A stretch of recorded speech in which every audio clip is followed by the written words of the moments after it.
नमस्कार दोस्तों, फिर से आप लोगों का स्वागत है एक बार। हमारा नेक्स्ट ब्लॉग है ये केदारनाथ जो सीरीज़ चल रही है उसका नेक्स्ट पार्ट है। तो बने रहिए, जैसे कि आप लोग अब पीछे देखते चले आ रहे हैं और ये देखिए प्राकृतिक सुंदरता जो है वो ऐसे ही आपको दिखाते रहेंगे हम आगे भी। बस जुड़े रहिए और वीडियो को लास्ट तक देखते रहें। तो सोनप्रयाग से गौरीकुंड का जो जर्नी था अभी तक, अभी हम गौरीकुंड सोनप्रयाग से गौरीकुंड पहुंच चुके हैं। और अगर डिस्टेंस की बात करें तो 5 किलोमीटर का डिस्टेंस है सोनप्रयाग से गौरीकुंड का। तो टैक्सी तो नहीं मिल पाई है क्योंकि भीड़ इतनी ज़्यादा है, लाइन इतनी लंबी है। अगर वहाँ पे मैं लाइन में लगता तो कम से कम 2-2.5 घंटा लगता मेरे को, तब टैक्सी मिलती और फिर मैं ट्रैकिंग के लिए ऊपर जाने के लिए और लेट हो जाता। तो मैंने क्या किया, ये डिसाइड किया कि हम यहीं से ही अपना ट्रैकिंग स्टार्ट कर देंगे सोनप्रयाग से ही, और फिर आगे का देखते हैं। तो गौरीकुंड पहुँचते पहुँचते मुझे समय की जो बात करें वो लगभग 2 घंटे के करीब लग गए हैं मुझे, क्योंकि गौरीकुंड भी काफ़ी दूर है सोनप्रयाग से। तो अगर टैक्सी वगैरह मिल जाती वहाँ पर तो थोड़ा एनर्जी सेव हो जाता है।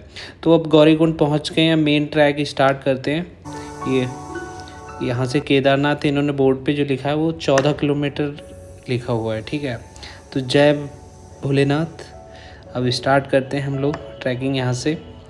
तो चलते हैं और आगे का जो भी है वो आप लोगों को बताते हैं। ये रास्ता यहाँ पर जब हम गौरीकुंड से भीमबली के लिए जाते हैं ना, पहला पड़ाव जो है ना वो भीमबली का पड़ता है। तो भीमबली के लिए हम लोग बढ़ते हैं आगे। तो भीमबली से थोड़ा आगे जब चलोगे ना तो वहाँ पे 2 रास्ते हो जाते हैं। एक तो इन्होंने ये पौनी का अलग कर दिया है जिसमें घोड़ों का रास्ता, और पैदल का अलग है, वो भी रामबाड़ा तक, ठीक है। बाकी आगे आपको एक ही रास्ते पे चलना पड़ेगा जो कि बहुत मुश्किल है। एक ही ऐसा ट्रैक है उस पर घोड़े भी चल रहे हैं, आप भी चल रहे हो और सारे लोग ही चल रहे हैं। तो ये सामने आप देख रहे हो ये रामबाड़ा है और भीमबली निकल चुका है, ठीक है। भीमबली मैंने क्रॉस कर दिया है और रामबाड़ा आगे ये देख रहे हो ना, ये पुल देख रहे हो जो, ये रामबाड़ा का है। तो यहाँ पे पहुँचते पहुँचते मुझे अभी समय लगेगा, लगभग 1 किलोमीटर पड़ जाएगा अगर उधर ऊपर से घूमते हुए जाएंगे। तो यहाँ तक तो ठीक है। लेकिन अब यहाँ से असली खेल शुरू होगा रामबाड़ा से, जो कि लोग रो पड़ते हैं से, क्योंकि यहाँ से है सीधी चढ़ाई एकदम स्ट्रेट। तो बहुत मुश्किल होता है यहाँ से। आप ऐसे समझो 50 मीटर 100 मीटर चलेंगे, उसके बाद आपके पैर बोलेंगे कि भैया कहीं पे बैठ जाओ, रेस्ट चाहिए। और हेली सर्विसेज भी कंटिन्यू चलती रहती है। बाकी अगर वेदर वगैरह ठीक है तो ये सही चलते रहेंगे। और ट्रैक ये ऐसा है, देखिए आप, इसमें कीचड़ भी मिलेगी आपको इसी में ही चलना पड़ेगा। कीचड़ भी, घोड़े भी चलते हैं साथ में, आप भी चलो। तो ये थोड़ा सा मुश्किल होता है, धक्के मार देते हैं कई बार वो लोग, तो बहुत देखभाल के चलना होता है। आसपास खाई हैं, कई बार लोग गिर भी जाते हैं, जो घोड़े पे बैठ के जाते हैं घोड़े गिर जाते हैं, स्लिप हो जाते हैं क्योंकि कीचड़ होती है और पानी निकलता रहता है साइडों से, पहाड़ों से, तो उसमें रास्ता हो जाता है बहुत ही मुश्किल। ये देखिए हर कहीं छोटे छोटे से झरने आपको मिलेंगे, तो उनसे रास्ता बहुत मुश्किल हो जाता है। और हम रामबाड़ा पहुंच गए हैं। देखिए आप भीड़ अभी देखिए, जबकि अभी 6 तारीख को ओपन हुआ था जर्नी, और अभी कोई टाइम भी नहीं है और 10 तारीख है, 4 ही 5 दिन हुए हैं। तो इतनी ज़्यादा भीड़ है अभी से ही, और आगे बहुत ज़्यादा भीड़ होने वाली है। तो अच्छा लगता है, लेकिन ये देखो साथ में घोड़े चल रहे हैं और आपको भी साथ चलना पड़ेगा। और ये इनकी लातें वातें भी खानी पड़ती हैं रास्ते में।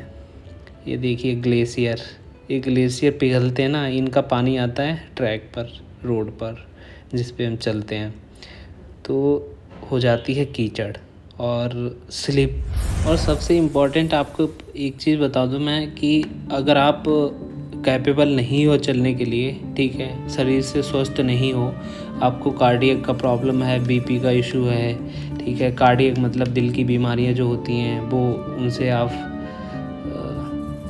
सफ़र कर रहे हो और बीपी का इशू है, तो आप बिल्कुल भी मत जाओ। मैं तो आपको रिकमेंड यही करूँगा। और अगर आपको जाना है तो हेलीकॉप्टर सर्विस ले लो।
नहीं, नहीं है, रात में भी लेके चल देते हैं, जबकि रात में अलाउ नहीं है। उत्तराखंड गवर्नमेंट का ये पूरा सिस्टम बनाया हुआ है घोड़ों वालों का।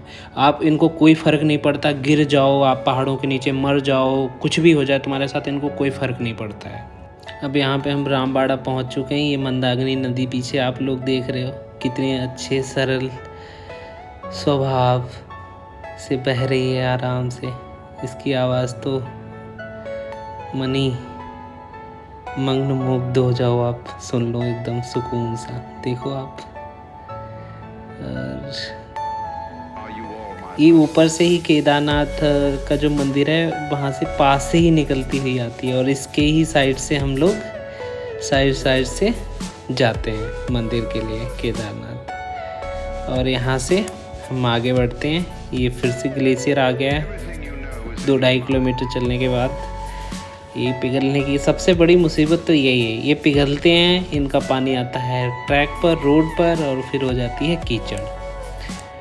तो ये अभी तक की जर्नी है, और हम ठीक है आगे बढ़ते हैं और आगे कभी चलते हैं। भाई घोड़े पे तो जाना मौत को बुलावा देना, ऐसे समझ लो आप, क्योंकि रास्ते में घोड़े गिर पड़ते हैं। मैंने लोगों को गिरते हुए देखा है, घोड़े गिरते हुए देखा है। इतना ज़्यादा खतरनाक और रिस्क है घोड़ों से जाना, लेकिन जो लोग आते हैं और परेशान हो जाते हैं, फिर उनको वो मजबूरी में ही करना पड़ता है, जाना पड़ता है। कहावत नहीं है कि मरता क्या नहीं करता, तो वो वाला हिसाब हो जाता है। तो लोग कर लेते हैं, जाते हैं। तो आगे का भी देखते हैं। अभी तक का तो यही है जर्नी। फिर से ग्लेशियर, फिर से बर्फ़ जमी हुई है, और जल्दी जल्दी से आगे बढ़ते हैं। फ़िलहाल तो मैं तो यही रिकमेंड करूँगा भैया, आप अगर आ रहे हो ना तो आप घोड़े वगैरह के चक्कर में मत पड़ना। आराम से आना, पैदल चल के आना, वो ज़्यादा अच्छा है। कम से कम आपको मैं कह रहा हूँ, ठीक है 8 घंटे में नहीं पहुँच रहे हो आप, कम से कम 14 घंटे में पहुँचोगे ना, 15 घंटे में पहुँचोगे ना, कम से कम आप सेफ तो रहोगे ना। ऐसा तो नहीं होगा कि घोड़ा आपको खाई में फेंक रहा है या घोड़ा ही खुद गिरा। घोड़े भी क्या करें यार, इतने। चलते हैं आगे। अब सूर्यास्त भी होने ही वाला है, और सूर्यास्त के बाद भी क्या होगा वो भी आपको दिखाएंगे हम। तो चलो मिलते हैं सूर्यास्त के बाद। देखिए आप, सूर्यास्त हो चुका है, रात हो चुकी है, और ये देखिएगा हमारा ट्रैकिंग स्टार्ट है। बहुत ज़्यादा थक चुके हैं हम लोग, अप्रॉक्स 8 किलोमीटर चल चुके होंगे। और रामबाड़ा से तो अब ऐसा लग रहा है कि हर 5 मिनट में 10 मिनट में मुझे रेस्ट करना, क्योंकि चढ़ाई बहुत है, स्ट्रेट है। और ये देखिएगा, एक ग्लेशियर आ गया, ये देखिए आप लोग, ऐसे बर्फ़ जमी हुई है। ठंडा बहुत है। आप अपने गर्म कपड़े जो हैं वो ज़रूर लेके आएँ। बहुत ठंडा है यहाँ पर, ऐसे बर्फ़ जमी हुई है, इसके बीच से निकलना पड़ता है। ये देखिएगा, बहुत हालत ख़राब हो चुकी है, थक चुके हैं बहुत ज़्यादा। ये देखो बर्फ़, देखो ये जो स्टिक है ना, छड़ी, ये बहुत बहुत हेल्प करती है। मैं तो कह रहा हूँ आप लोग साथ लेके आएँ, ये बहुत हेल्प करती है। और सबसे ज़रूरी चीज़, आप टॉर्च ज़रूर लेके आएँ। एक लाइट चली जाती है यहाँ पे बार बार और अंधेरा हो जाता है बिल्कुल, और फिर कुछ दिखता नहीं है। फ्लैश लाइट वगैरह फ़ोन का लोग जलाते हैं ना, मेरे समझ में नहीं आता। आप घर से अपना टॉर्च लेके आएँ, अच्छा सा इमरजेंसी लाइट होती है जो, वो लेके आएँ। और ORS वगैरह रख लें, एनर्जी ड्रिंक वगैरह बनाने के लिए, वो भी अच्छा है। एनर्जी पाउडर आता है, वो रख लो आप, वो अच्छा रहेगा। ऊपर आपको बहुत सारी चीज़ें इतनी इतनी महंगी मिलेंगी। पानी की बॉटल है ना, जितना आप ऊपर बढ़ते चले जाओगे उतना महंगा सामान आपको मिलेगा। पानी की बॉटल 50 रुपीज़ की मिलेगी आपको, 50 रुपए की पानी की बोतल, जिसकी MRP 20 रुपये होती है, ठीक है। फ्रूटी आपको 10 वाला 20 में मिलेगा। तो हर डबल डबल। अब देखो यहाँ पे लाइट चली गई है बिल्कुल। अब यहाँ पे देख लो आप, कुछ भी नहीं दिख रहा है। ये देखो, और यहाँ पे देखो सामने दिख रहा होगा आपको, कीचड़ कितनी है, पानी एकदम भरा हुआ है। थोड़ा सा भी स्लिप हुए ना तो फिर गए काम से, आप भोले बाबा के पास गए। ये देखो ये कितनी कीचड़ है, देख रहे हो आप, ये रियलिटी है। तो ये सारी चीज़ें आप लोगों को हेल्प करेंगी समझने में कि आप अगर जा रहे हो तो किन किन समस्याओं का सामना करना पड़ सकता है। ऑक्सीजन लेवल भी कम हो जाता है, ऑक्सीजन लेने में दिक्कत हो जाती है। जो अस्थमैटिक वगैरह हैं उनके लिए तो फिर बहुत ही दिक्कत वाली बात है। अब हमें टॉर्च निकालते हैं अपना और हम ट्रैकिंग करते हैं। एक शॉर्टकट मिला है मेरे को, तो उससे हम ऊपर की तरफ बढ़ते हैं। देखिएगा, ये रास्ता है शॉर्टकट वाला। आगे विकास चल रहा है, पीछे से मैं लाइट दिखा रहा हूँ उसे। और आगे के लिए हम लोग बढ़ रहे हैं। देखिएगा, ये शॉर्टकट है। आप लोग बिल्कुल भी बिना जाने पहचाने ऐसे शॉर्टकट्स मत लें। मैं रिकमेंड नहीं करता हूँ कि कोई भी आप शॉर्टकट रात में लो, क्योंकि एक गलती आपकी आपको बहुत बड़ा नुकसान पहुंचा सकती है। तो मैं बिल्कुल भी नहीं रिकमेंड करूंगा, क्योंकि ये जगह जो थी मैंने 3-4 लोगों से वेरीफाई कर ली थी। ये रास्ता मैंने वेरीफाई कर लिया था 3-4 लोगों से, क्योंकि ऊपर से जो उतर के आ रहे थे उन्होंने बोला ठीक है आप निकल सकते हो पैदल और चढ़ सकते हो। इससे आपका जो डिस्टेंस है ना वो इस शॉर्टकट से कम 1 किलोमीटर का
पार्ट में आपको दर्शन करवाते हैं।